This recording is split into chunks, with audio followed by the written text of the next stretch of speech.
right, hey guys, welcome back to an episode of Hey Guys. So we're going to dig into onshape. So I'm assuming that you've already signed up for onshape and you're ready to get going. So when you open up onshape, what you're going to see, well, you're not going to see all of this right away, but as you continue to work in onshape, what you're going to see when you open up are the last four documents that you've opened, and then here, all the other documents that you've ever created are right here. If you come over here, the only other one that probably at this point really matters is the shared with me. You might have a file that maybe your instructor shared with you. But to get going, we're going to just click on Create. Now, what are you creating? Well, you're creating a document. You're going to want to name this document. However your instructor has told you, you should name your documents. And then when it opens, what you're going to see here is you're going to see the workspace. You're going to see a featured list on the side, but you're also going to see some tabs along the bottom. So a document contains all of these tabs.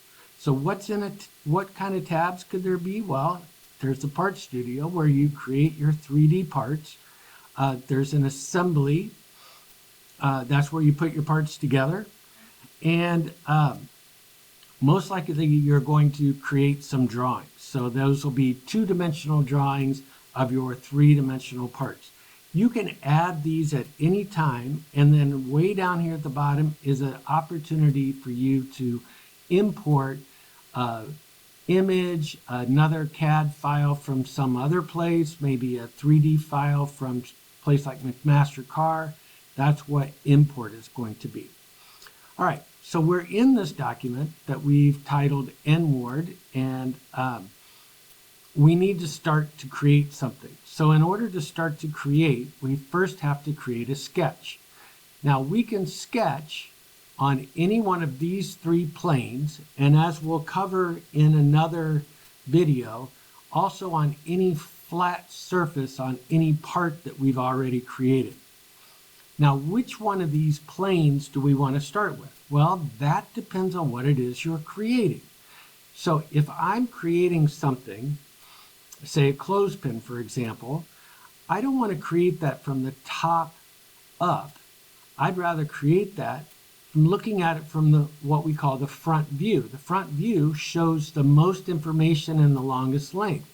But in the case of a clothespin, it would be very difficult to build that from the ground up. The ground, looking at it from the ground up, it's just rectangles. All the features are seen from the side.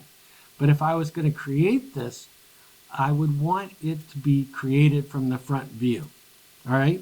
So how do we select one of these planes to draw on? We'll get into more about that front view stuff in a bit. So I can either select here in the field, or I can select from the features list. Now, I'm going to go ahead and select from the features list the top plane.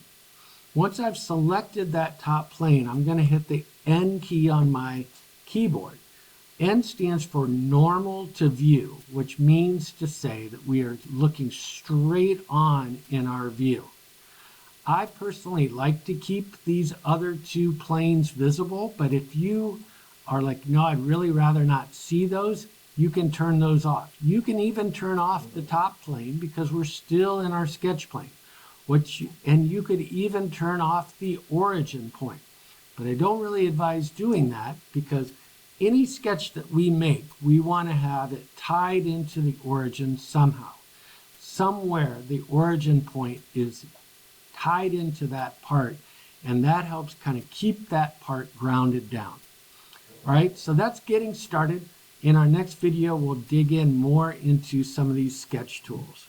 All right, thanks guys.